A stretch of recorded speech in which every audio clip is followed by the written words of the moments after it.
एक अपराधी अपराध करने से पहले जो होता है ना, कई सारी गलतियां करता है, लेकिन उसी गलतियों को जो होता है वह बार बार दोहराता है, जिसकी वजह से वह जल्दबाजी में गलत फैसला ले लेता है।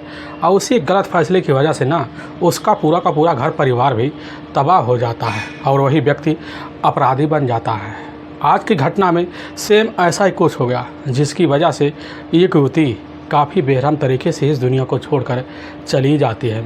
लेकिन जब लोगों के सामने सच्चाई निकल के आती है, इसे सुनने के बाद लोगों का कलेजा भी दहल से जाता है। आज की घटना में क्या था, आज की घटना में क्या हुआ, आज की घटना की आप पूरी तरह से सच्चाई जानने के लिए इस वीडियो को आप लास्ट तक ज़रूर देखिएगा। नमस्कार दोस्तों, मैं प्रदीप कुमार आपको इस टेढ़ी बात चैनल पे मैं स्वागत करता हूं। दोस्तों आज की यह जो सच्ची घटना है ना, यह घटना है उत्तर प्रदेश का एक ज़िला पड़ता है बाराबंकी, उसी का थाना लगता है रामनगर और उसी का एक तपेरिया पार्क गांव पड़ता है। मैं बात कर रहा हूं ना, 24 दिसंबर 2019 का दिन होता है।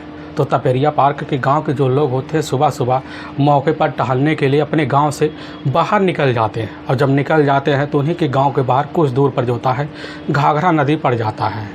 उसी पर एक पुल होता है, तो गांव के जो व्यक्ति होते हैं कुछ व्यक्ति उसी पुल पर चढ़ जाते हैं, और जैसे चढ़ते हैं कुछ दूर का सफ़र तय करते हैं तो उनकी नज़र जो होता है पुल के नीचे पहुंचती है, और जैसे पहुंचते देखते हैं कि उसी के नीचे जो होता है जो पुल है खंभा होता है ना, उसी खंभे पर बजी हुई एक युवती की डेड बॉडी होती है और गले में एक दुपट्टा लिपटा हुआ होता है। वह व्यक्ति जैसे देखते ना, देखने के बाद वहीं ज़ोर से चिल्ला पड़ते हैं। चिल्लाने की वजह से ना वहाँ मौके पर जितने आसपास लोग मौजूद होते हैं सभी लोग वहीं इकट्ठा हो जाते हैं, उस बॉडी को काफ़ी ध्यान से देखते हैं। तभी लोगों को यकीन भी हो जाता है कि यह बॉडी जो है ना किसी युवती का है। उसी में से एक व्यक्ति होता है जो अपने ही नज़दीकी पुलिस थाने रामनगर में फ़ोन कर देता है, और जब फ़ोन कर देता तो वहाँ के थाना प्रभारी होते ना के मिश्रा, जैसी खबर पाते तब ने दल बल टीम को लेते हैं। लेने के बाद बिना देरी किए जो होता ना घाघरा नदी के उसी पुल पर पहुँच जाते हैं, और जैसे पहुँचते देखते हैं कि वहाँ ग्रामीणों का काफ़ी भीड़ लग चुका होता है। लेकिन ग्रामीण इधर जैसे ही एसपी के जेएसपी और साथ में जो होता है ना जीएसपी को देखते हैं, यानी कि वह जो होता है बोलेरो को देखते हैं पुलिस का, तो वहीं से तुरंत ही अपने आप हटना शुरू कर देते हैं। जब हटने लगते हैं पुलिस की जो टीम होती है ना, तुरंत ही वह पुल से झांकना भी शुरू कर देती है। नीचे देखती है कि एक बॉडी युवती का वहीं पर फंसा हुआ पड़ा हुआ है, और पुलिस की जो टीम होती है ना उसी वक्त ग्रामीण से पूछताछ करती है, और जब पूछताछ कर लेती है तो उसी ग्रामीणों की सहायता से दो व्यक्तियों का उसी पुल के नीचे उतरवा लेती है, और उन्हीं के सहायता से उसी डेड बॉडी को जो होता है साइड में लगाया जाता है। और जब पुलिस उस डेड बॉडी का अच्छे से देखभाल शुरू कर देती है ना, तो लड़की की उम्र जो होता है उस समय देखकर अंदाज़ा भी लग जाता है कि इस युवती का उम्र लगभग यही 22 से 25 साल के बीच होगा। पुलिस जब इधर उस लड़की का निगरानी कर रहे होते तो इसी बीच वहाँ के इंस्पेक्टर भी पहुंच जाते हैं। जब पहुंच जाते बॉडी का दोबारा वही लोग पंचनामा करना शुरू कर देते हैं। देखते हैं कि गले में वही एक दुपट्टा लटका हुआ पड़ा होता है। पुलिस तुरंत ही अंदाज़ा लगा देती है ना कि इस व्यक्ति का सिर्फ इसी दुपट्टे की वजह से मौत हो गई है, यानी कि किसी ने जोर ज़बरदस्ती खींचा होगा।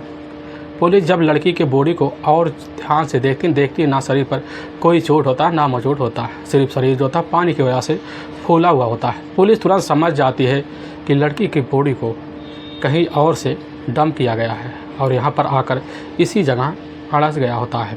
पुलिस जब इस तरह का मुआयना कर लेती, मुआयना करने के बाद वहाँ खड़े जितने भी लोग होते ना उन्हीं से उस युवती की पहचान करवाने लगती है। लेकिन वहाँ पर जितने भी व्यक्ति होते ना सभी उस युवती का पहचान करने से मना कर देते हैं। पुलिस जो होती है उस डेड बॉडी को जब काफ़ी ध्यान से देखती है कि वह डेड बॉडी जो होता है ना उसके शरीर पर एक काले कोट होता है जो काफ़ी भीगा हुआ होता है। पुलिस जब उस काले कोट की तलाशी लेती ना तो उसी काले कोट में ना एक पर्ची में निकलती है, लेकिन पर्ची जो होती थोड़ी बहुत भीगी होती है। पुलिस जो होती जब पर्ची लेती है अपने कब्जे में लेती है। लेने के बाद तुरंत जो होता ना अच्छे से पंचनामा करने के बाद उस युवती की डेड बॉडी को तुरंत ही अपने ही नज़दीकी सरकारी अस्पताल भेजवा देती है, और पुलिस की टीम थाने लौट आती है। थाने लौट आने के बाद पुलिस जो होती सबसे पहले इस केस की जाँच पड़ताल करने के लिए ना उस युवती के कोट पे जो पर्ची मिला हुआ था उस पर्ची के जब खोलती है तो उसी में देखती है कि एक मोबाइल नंबर होता है। उसी मोबाइल नंबर को पुलिस अपने मोबाइल से डायल कर देती है, और जब डायल करती है तो मोबाइल नंबर तुरंत ही कोई युवती रिसीव करती है और तुरंत जो था पुलिस उस युवती का नाम पूछ बैठती है। वह युवती जो थी तुरंत ही कहने लग जाती है कि साहब हम आयासा बोल रहे हैं। और पुलिस जैसे कहने लग जाती है कि आखिर तुम हो कहाँ, तुरंत जो था फ़ोन स्विच ऑफ हो जाता। और जब स्विच ऑफ हो जाता पुलिस दोबारा कोशिश करती है, लेकिन तब भी वह हर बार बंद बताता है। काफ़ी बार पुलिस कोशिश करती है तो हर बार बंद बता देता है। अब पुलिस जो थी काफ़ी चिंतामय हो जाती है कि आखिर लड़की का मोबाइल नंबर इस समय स्विच ऑफ क्यों हो गया। तो पुलिस जो थी सबसे पहले जो नंबर मिला हुआ था ना उसका पूरा CDR डिटेल गिरवा लेती है, पूरा लोकेशन निकलवा लेती है। और जब CDR डिटेल और लोकेशन और उसी CDR डिटेल की वजह से जो होता है ना उसका पूरा तौर ठिकाना और पता भी चल जाता है। पता चलता या तो जो मोबाइल नंबर होता है ना यह मोबाइल नंबर उत्तर प्रदेश का ही गोंडा ज़िला पड़ता है, उसी का कोरिया थाना पड़ता है और उसी के पास आर्या नगर एक इलाका पड़ता है। के रहने वाले होते हैं ओमराज द्विवेदी। पुलिस जो होती जैसे ही ओमराज द्विवेदी के बारे में उनके तौर ठिकाने के बारे में पता पाती है, पता पाने के बाद पुलिस के जो कांस्टेबल होते हैं ना तुरंत ही उसी समय आर्या नगर इलाके में पहुंच जाते हैं। और जब पहुंच जाते हैं तो वहीं पर उनके ही घर पहुंचते हैं। तो वहीं पर ओमराज द्विवेदी मिल जाते हैं। पुलिस तुरंत जो होता रहा उसी डेड बॉडी का फ़ोटो निकाल कर ओमराज द्विवेदी को दिखा देती है। और जैसे ओमराज द्विवेदी दिखाते हैं ना तो उस फ़ोटो को पहचानने से इनकार कर जाते हैं, कहने लग जाते हैं कि आखिर जो होता है आयासा है कौन। कहने लग जाते कि साहब या तो ना आयासा है ना हमारी बेटी है, हम आयासा नाम की लड़की को नहीं जानते। पुलिस उसी समय उनसे पूछ बैठती कि आखिर आपकी बेटी का नाम क्या है। कहने लग जाते साहब हमारी बेटी का नाम है शिल्पी, जो इस समय लखनऊ के ही ठाकुरगंज के ही इलाके में रह रही है। पुलिस जो थी उनसे अब शिल्पी के बारे में काफ़ी जानकारी लेती है। तभी ओमराज द्विवेदी पुलिस के सामने कहने लग जाते कि साहब ना हमारी बेटी हमारे लिए लगभग 2 साल पहले ही इस दुनिया में हमेशा हमेशा के लिए नहीं है, क्योंकि हमने उसको अपनी ज़िंदगी से हमेशा हमेशा के लिए बेदखल कर दिया है। पुलिस पूछने लग जाती आखिर कारण क्या है। कहने लग जाते कि साहब शिल्पी जो हमारी बेटी ना कुछ साल पहले पढ़ाई करने के लिए लखनऊ के ठाकुरगंज इलाके में जाकर एक कमरा किराए पर लेती, वहीं पर रहने लग जाती। तभी उसे जो था एक मुस्लिम युवक से जो है प्रेम प्रसंग हो जाता है। और जब प्रेम प्रसंग हो जाता है इसकी जानकारी हमें भी लग जाती है। शादी के लिए हमारी बेटी शिल्पी कहती है, लेकिन जब कहती है ना तो उसे वक्त हम जोता है उस लड़के से शादी करने के लिए इनकार कर जाती है। हमारी बेटी काफ़ी जिद करती है। जिद करने के बाद जो था उससे हम तुरंत कह देते हैं ना कि आज के बाद बेटी तो हमारे लिए एक बेटी की कमी हो और यह कमी तुम हमेशा बनी रहोगी, इसीलिए तुम हमारे लिए आज से जो था इस दुनिया में हो ना हो। शिल्पी से यही बात कहकर जो था उस समय फ़ोन काट देते हैं। कहने लग जाते हैं कि साहब आज के बाद से ना उस वक्त से हमारी बेटी का रिश्ता जो था हमारे लिए हमेशा हमेशा के लिए ख़त्म हो गया है। पुलिस जो थी अब दोबारा ओमराज द्विवेदी कहने लग जाती है कि आखिर बता सकते हैं कि उस लड़के का नाम क्या है। ओमराज द्विवेदी कहने लग जाते कि साहब हमें बस थोड़ा बहुत याद है। हमारी बेटी ने उस लड़के का नाम लेते हुए कह रही थी कि उस लड़के का नाम है शहंशाह, जो उसी ठाकुरगंज मोहल्ले का ही रहने वाला है। पुलिस जैसे ही अब शहंशाह के बारे में जानती है ना, जानने के बाद उसी समय पुलिस की टीम ठाकुरगंज के थाने से जो था कंटेक्ट करती है। कहने लग जाते कि एक बार ठाकुरगंज के ही जो था ना रहने वाला एक व्यक्ति होता है शहंशाह, उसके कमरे पे जाइए और उसको जो होता है कुछ पूछताछ कर दीजिए। पुलिस जाती है, जब उसके घर पहुंचती है ना पता लगता है शहंशाह जो होता है उस समय तो है नहीं, लेकिन कुछ खबरें होती है शहंशाह के बारे में पूरी जानकारी हासिल करना शुरू कर देते हैं। और जब हासिल करना शुरू कर देते पता लगता है शहंशाह की जो पत्नी होती है ना आयासा का जो होता है मेन नाम ही होता है शिल्पी। पुलिस को अब इधर पूरा का पूरा जो शंका होता है जाकर शिल्पी के ऊपर टिक जाता है कि है यही आयासा ही है। पुलिस जो थी अब आयासा के बारे में और जानकारी के लिए खबरियों पे काफ़ी कड़ी होती है मशक्क़त करवाने के लिए पूरी तरह से कोशिश करवा देती है। खबरी लग जाते हैं, जानना चाहते हैं कि आखिर आयासा का अपने पति शहंशाह के साथ कैसा रिश्ता था। खबरी जाते हैं, जाने के बाद दोबारा आयासा के जहाँ पर रहती थी ठाकुरगंज इलाके में काफ़ी लोगों से पूछताछ करते हैं। और जब पूछताछ करती है काफ़ी चौंकाने वाली बात पता चल जाता है। लोगों के द्वारा यह बात पुलिस के सामने निकल के आ जाता है कि आखिर घटना वाली रात लगभग वही 12 बजे के आसपास आयासा और साथ में शहंशाह के साथ एक लड़की और घर में दाखिल हुई थी। लेकिन कुछ घंटे बाद वह लड़की जो थी आयासा और साथ में शहंशाह के साथ मिलकर उसके कार में कहीं चले गए थे। लेकिन दोबारा जब सुबह के टाइम आयासा और साथ में जो थे ना शहंशाह अपने घर आते हैं तो वह लड़की कार में नहीं होती है। तभी पुलिस को थोड़ा बहुत शंका जाकर पूरी तरह शहंशाह और साथ में आयाशा के ऊपर हो जाता है। इसीलिए पुलिस की एक टीम जो होती है ना तुरंत जाती है। जाने के बाद ठाकुरगंज इलाके में जहाँ पर शहंशाह और साथ में आयाशा रह रहे थे ना, उसी इलाके में जितने भी CCTV कैमरे लगे हुए थे ना, सबका फुटेज पुलिस देखना शुरू कर देती है। और जब देखने लगती है उसी घटना वाली रात का काफ़ी फ़ोटोज़ देखती है, तो उसी फोटोज़ में जो होता है एक लड़की पुलिस के सामने जो होता है एक कार में शहंशाह और साथ में आयाशा के साथ बैठती हुई देखी जाती है। अब पुलिस जब उस लड़की के बारे में काफ़ी लोगों से पूछताछ करती है ना, फ़ोटो दिखा कर लोगों से पूछताछ करती है, तो तुरंत ही उस लड़की को पहचान लिया जाता है। पता चलता है यह लड़की जो था इसी इलाके की रहने वाली है, आलिशा। अब पुलिस जैसे जान पाती कि आलिशा है, तो पुलिस को पूरा जो शंका होता लग जाता है कि बाराबंकी के जो होता घाघरा नदी के जो पुल होता है उसी में लटकी हुई जो लाश होती ना, यह लाश खुद लगता है इसी आलिशा का है। अब पुलिस बिना देरी के सबसे पहले जो होता ना शहंशाह और साथ में आयाशा की तलाशी करना शुरू कर देती है। और जब तलाशी शुरू कर देती है पुलिस काफ़ी मेहनत करती है। पुलिस की जो मेहनत होती है जल्द से जल्द रंग भी लाती है। तभी कुछ खबरियों के द्वारा पता चल जाता ना कि इस समय आयाशा और साथ में शहंशाह जो होते हैं उसी ठाकुरगंज के दूसरे गली में ना एक कमरा किराए पर लेकर रह रहे हैं। तभी पुलिस की जो टीम होती है 29 दिसंबर 2019 को अपने कुछ जो होता सिपाही के सह जाती है और उसी समय उस कमरे को घेर लेती है। और उसी कमरे में रात के टाइम जो होता शहंशाह और साथ में आयाशा को पुलिस अपने कस्टडी में लेती है और थाने लाती है। पुलिस तुरंत ही उसी लड़की यानी कि आलिशा की डेड बॉडी का जब फोटो दिखाती है, देखने के बाद उनका दोनों का जो चेहरा का जो रंग होता है पूरी तरह से उड़ जाता है। इसीलिए पुलिस के सामने बिना किसी देरी की वह जो होता है आलिशा का हत्या का जो जुर्म होता है कबूल कर लेते हैं। लेकिन पुलिस के सामने जो कहानी और जो वाक़या बयां करते हैं, इससे सुनने के बाद लोगों को तो अपने कानों पर कतई विश्वास भी नहीं होता। असल में उत्तर प्रदेश का एक ज़िला पड़ता है ना, वह ज़िला पड़ता है गोंडा। और गोंडा के पास जो होता है एक थाना पड़ता है करैया थाना, उसी के पास आदर्श नगर मोहल्ला पड़ता है। वहीं के रहने वाले होते हैं वह होते हैं ओमराज द्विवेदी। ओमराज द्विवेदी की अपनी पत्नी होती है शकुंतला, जिसके टोटल 3 बच्चे भी होते हैं। 2 बेटियां होती हैं और एक बेटा होता है। जो सबसे बड़ी बेटी होती है ना वह बेटी होती है शिल्पी, और जो सबसे छोटा बेटा होता है वह बेटा होता है शिवम। शिल्पी जो होती है अपने ही पास एक कॉलेज होता है, उसे में पढ़ाई करने के लिए आया जा करती थी। और जब आया जा करती थी पढ़ाई काफ़ी बेहतर तरीके ढंग से जो होता है अपने टाइम पे भी कर लेती है, जिसकी वजह से वह पढ़ाई उसकी जल्द से जल्द रंग भी लाती है। रंग लाने के बाद वह जो होता है इंटर की परीक्षा जो होता है ना कुछ साल पहले काफ़ी अच्छे नंबरों से पास कर लेती है। और जब पास कर लेती है उसके पिता को लगने लगता है कि हमारी बेटी एक ना एक दिन हमारा नाम जरूर रोशन करेगी। ओमराज द्विवेदी जो होते हैं अपनी बेटी की पढ़ाई के लिए हर संभव जो होता है प्रयास करना शुरू कर देते हैं। उनका भी जो मेहनत होता है रंग भी लाता है। उनकी जो बेटी होती है अपनी मेहनत के लगन के बलबूते जो होता है ना वह उस समय अब जो होता है दौड़ लगाना शुरू कर देती है, ट्रेनिंग भी करना शुरू कर देती है। उसकी इच्छा भी होती है कि जल्द से जल्द हमें पुलिस की ज्वाइनिंग भी मिल जाती है। काफ़ी साल मेहनत करती है, उसकी जो मेहनत होती है जल्द से जल्द भी रंग लाती है।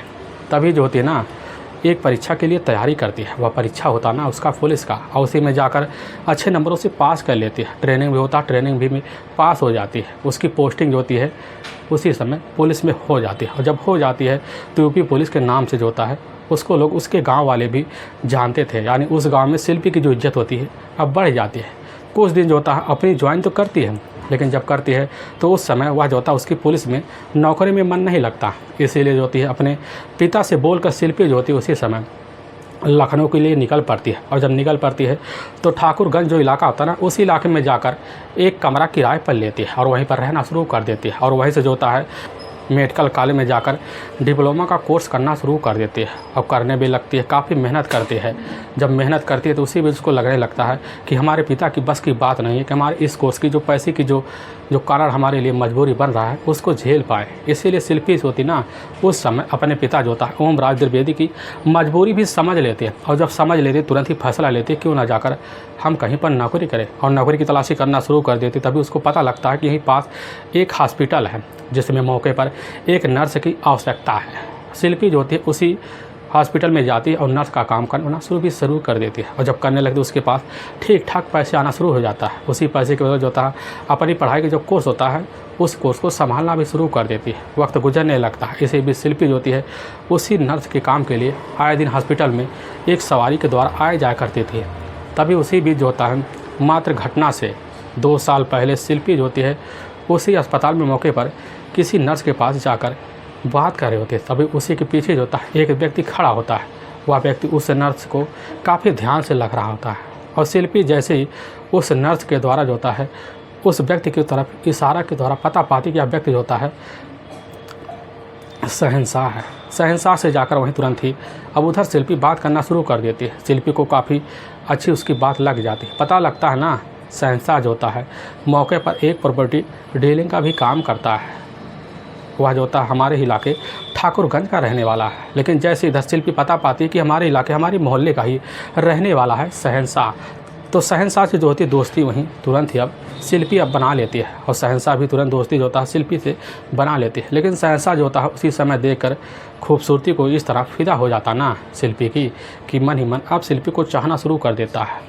और जैसे शाम का टाइम होता ना तो हर रोज़ अपनी बाइक लेकर पहुंच जाता है और जैसे छुट्टी होता तो उसी समय शिल्पी को अपने बाइक पे बैठा लेता है और ले जाकर उसके ही कमरे पर छोड़ देता है। छोड़ने के बाद अपने घर अपने ही मकान में चला आता है। तो पूरी रात जो होता है शहंशाह शिल्पी के बारे में सोच पूरी रात उसके लिए काटना मुश्किल हो जाता है। इसी वजह से शिल्पी से अपने प्यार का इजहार करने के लिए काफ़ी कोशिश करता है। उसकी कोशिश जो होती है एक दिन रंग लाता है। शाम का टाइम उसे भी शिल्पी को जो होता है अपनी बाइक में बैठा कर जैसे ले आता है तो एक बगीचे में पहुंचता है। वहीं पर अपनी बाइक रोक देता है। रोकने के बाद शिल्पी के सामने अपनी प्यार का इजहार कर देता है और शिल्पी जैसे सुनती है तो एक बार मुस्कुरा पड़ती है और इधर शहंशाह समझ जाता है कि शिल्पी अब हमारे प्यार को पूरी तरह से अपसोट कर चुकी है। शिल्पी के सामने उसी समय जो होता है प्यार का इजहार करने के बाद शिल्पी जो होता है अब उसी दिन से अब इधर शहंशाह को भी चाहना शुरू कर देता है। और जब चाहने लगती है ना तो शाम के टाइम जो होता है शहंशाह अपनी बाइक पे बैठा कर शिल्पी को कहीं होटल कहीं मॉल कहीं पार्कों में घुमाना शुरू कर देता है। दोनों के बीच जो होता है धीरे धीरे प्रेम प्रसंग आड़ भी बढ़ना शुरू हो जाते हैं। धीरे धीरे दोनों हद से ज़्यादा भी प्यार करना शुरू कर देते हैं। दोनों के बीच दूरियां भी मिटना शुरू हो जाता है। तभी इसकी जो चर्चे होते हैं ना पूरी तरह से शिल्पा के ही काल में पहुंच जाते हैं। और जब काल में पहुंच जाते हैं इसकी खबर जाकर शिल्पा के जो पिता होते हैं ना ओमराज द्विवेदी के कान में पहुंचती है। ओमराज द्विवेदी जैसे खबर पाते उसी समय अपनी बेटी शिल्पी के पास फ़ोन कर देते हैं। कहने लग जाते कि बेटी तुम यह क्या गुल खिला रही हो। अब जिधर शिल्पा जैसे सुनती है ना सुनने के बाद अपने पिता से तुरंत ही कह देती है कि हाँ हम जो होता ना इस इलाके के रहने वाले शहंशाह के लड़के से नाम से प्यार करते हैं। और जैसे यह सुनने के बाद काफ़ी सहम जाते हैं। लेकिन इधर जो होती शिल्पी अपने दिल में हिम्मत रखकर अपने पिता के सामने जो होता तुरंत ही वह जो होता ना शहंशाह के लिए हाथ मांगना शुरू कर देते हैं। लेकिन जैसे इधर सुनते हैं ना शहंशाह के बारे में ओमराज द्विवेदी भन्ना आ जाते कहने लग जाते हैं कि बेटी तुम्हारा शादी हम उस लड़के से नहीं कर सकते हैं। तुम्हारे लिए हमने ऑलरेडी जो होता है अपने ही एक रिश्तेदार के एक लड़का देख रखे। वह लड़का भी काफ़ी अच्छा है। लेकिन जैसे यह बात इधर शिल्पी सुनती तुरंत कह जाती है हम उस लड़के से शादी नहीं करेंगे, हम करेंगे तो सिर्फ शहंशाह से करेंगे। उसी समय उसके जो पिता होते हैं अपनी बेटी को काफ़ी समझाते हैं। जब समझ जाते हैं कि हमारी बेटी अब मानने वाली नहीं है तो शिल्पी से कह देते हैं कि बेटी अगर तुम उस लड़की से शादी कर लोगी ना तो समझ लेना तो हमारे लिए हम इस दुनिया में आज के बाद नहीं हो। शिल्पी अपने पिता की बात को उसी समय इग्नोर कर देते, फ़ोन काट देते। उसी दिन से जो होती 10 ओमराज द्विवेदी अपनी बेटी को हमेशा हमेशा के लिए जो होता है अपने लिए इस दुनिया में नहीं समझते। इधर शिल्पी जो होती है अब शहंशाह के पास आती है। शहंशाह के पास आने के बाद उसके सामने शादी का प्रस्ताव रखती है। शहंशाह जो होता है तुरंत ही स्वीकार कर लेता है। और जब इजहार कर लेते हैं ना साल 2016 में ही जो होता है उसी समय जाकर शिल्पी और साथ में शहंशाह दोनों मिलकर जो होता है रीति रिवाज के तहत जो होता है एक मस्जिद में जाकर शादी कर लेते हैं। और जब शादी कर लेते हैं तो उसी इलाके में आकर शहंशाह जो होता है एक नया मकान लेता है। उसी मकान में लेकर अब इधर जो होता है ना शिल्पी को रखना शुरू कर देता है। शिल्पी अपने पति के साथ अपनी खुशमय जीवन बिताना शुरू कर देती है और बीतने बेल लग जाता है। इसी बीच शिल्पी को जो होता है ना एक बेटी होता है। जब बेटी होता है शिल्पी को लगने लगता है हमारा जीवन जो होता है अब बेटी की वजह से धन हो चुका है। वक्त गुजरने लगता। वक्त गुजरते गुजरते कुछ महीने और बीत जाते हैं। जब बीत जाते ना तो इसी बीच शिल्पी को लगने लगता है कि हमारे एरिया में जो होता है इस शिल्पी के नाम से जीना काफ़ी मुश्किल है, क्योंकि हमारा जो पति है ना शहंशाह वह एक मुस्लिम कस्टडी का है। इसीलिए हमें जो होता उसके ही बिरादरी में जाना चाहिए। और उसी समय जो होता शिल्पी अपना नाम बदलवा कर आयाशा रखवा लेती है। आयाशा के नाम से उस इलाके में फेमस भी हो जाती है। और जब फेमस हो जाती है अपने पति के साथ कैसे ना तैसे कर इधर ज़िंदगी गुजारना भी शुरू कर देते हैं। गुजरते गुजरते लगभग 1 साल का वक्त गुजर जाता है। इसी बीच शहंशाह जो होता ना अपने एक रिश्तेदार के यहाँ पार्टी में गया हुआ था।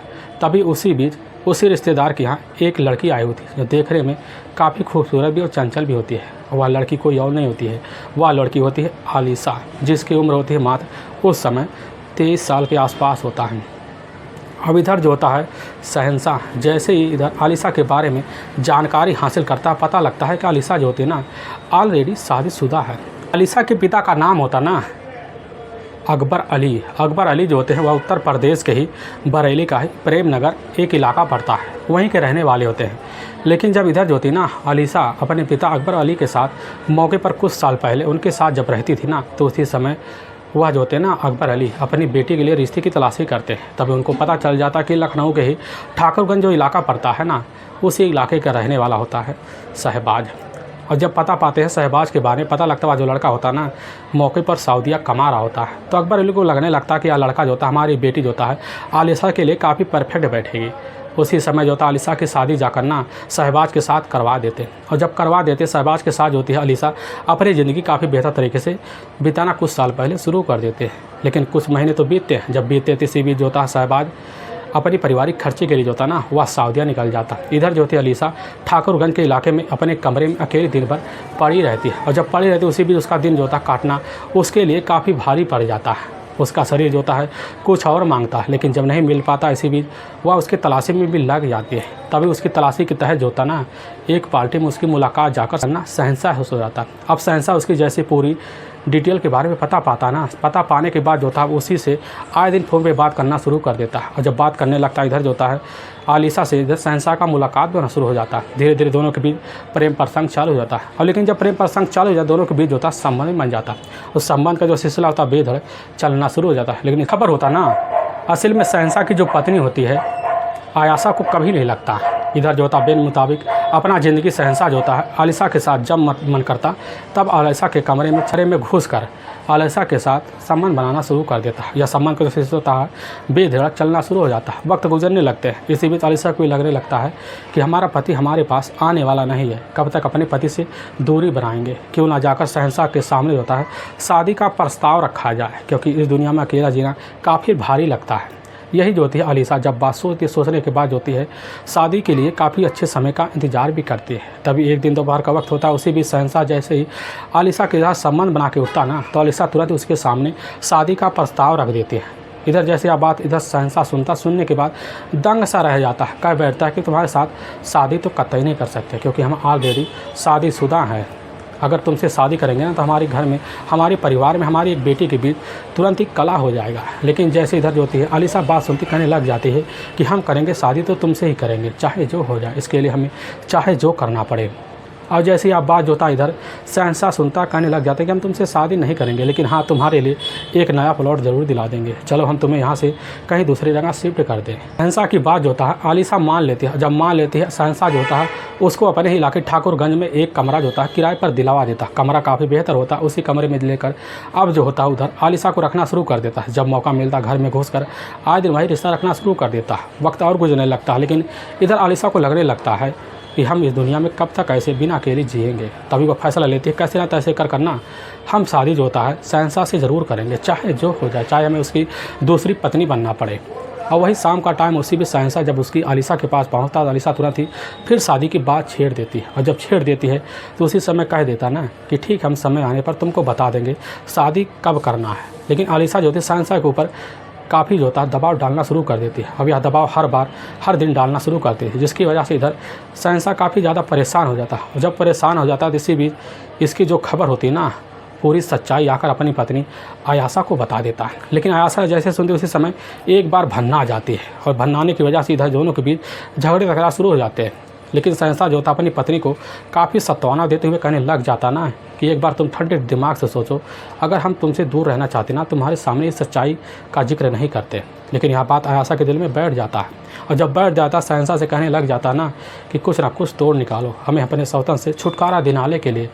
अब जो होता शहंशाह भी आयाशा के सामने बैठकर एक षड्यंत्र रचता है, और उसी षड्यंत्र के तहत जो होता है आयाशा भी कहने लग जाती क्यों ना उसको जो होता है आलिशा को अपने रास्ते से हमेशा हमेशा के लिए हटा दो, लेकिन इस तरह हटाना कि हम पकड़े भी ना जाए, हमारा काम बड़े आसानी से हो जाए।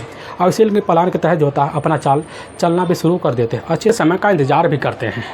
तभी घटना से मात्र जो होता एक दिन पहले आयाशा जो होती है ना अपने मार्केट जाती है, और जब मार्केट जाती है एक मोबाइल के शॉप पर पहुंच जाती है। उसी मोबाइल के शॉप पे जो होता ना अपनी मोबाइल का जो सिम होता है बदलवाना शुरू कर देते हैं। लेकिन उससे पहले उस दुकानदार से एक पर्ची लेती है। उसी दुकानदार से जो होता है उसी पर्ची पर अपना मोबाइल नंबर दर्ज कर लेती है, साथ में अपना नाम जो होता है आयासा भी डाल देती है। और जब डाल देती है तो उस पर्ची को जो होता है अपने काले कोट में रख लेती है। रखने के बाद जो होता है वहाँ से तुरंत ही अपने घर चली आती है। लेकिन तभी 23 दिसंबर 2019 का दिन होता है।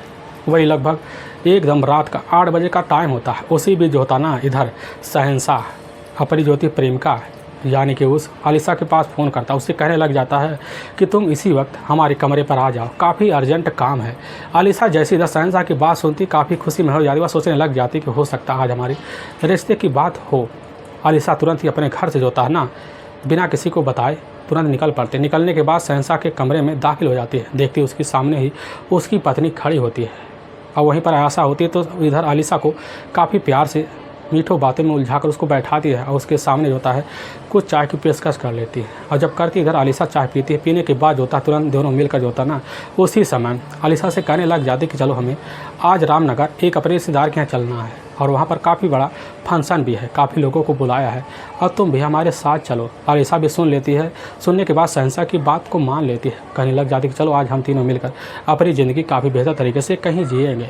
और यही फैसला जो होता है उस समय अपने मन में शहंशाह और साथ में आयासा लेना शुरू कर देते हैं। लेकिन इधर जो होता है इसकी भनक आलिशा को नहीं लगती। लेकिन जैसी रात का वही 12 बजे के आसपास का टाइम होता है ना उसी बीच आयासा और साथ में आलिशा और साथ में शहंशाह तीनों मिलकर जो होता है शहंशाह जो होता है अपने कार में दोनों को बैठा लेता है। बैठाने के बाद अपनी कार चलाते चलाते रास्ते में चलना शुरू कर देता है। लेकिन जैसे रात का वही 2 बजे के आसपास का टाइम होता ना उसी बीच आलिशा कहने लग जाती है कि आयासा हमें काफ़ी ज़ोर से ठंड लग रही है। तो आयासा जो होती है ना उसी समय अपनी कोट जो होता है निकाल के दे देती है और वह कोट जो होता है आलिशा पहन लेती है। पहनने के बाद और दूर सफ़र तय करते हैं। लेकिन जैसे सफ़र तय करते करते रामनगर के पास जो होता ना कुछ दूर का सफ़र और तय कर लेते हैं और दूर निकल जाते हैं। जैसे ही घाघरा नगर पुल पर पहुंचते हैं ना तो वहीं पर जो होता मौके पर शहंशाह अपनी कार रोक देता है। रोकने के बाद अपनी कार से बाहर निकल जाता है।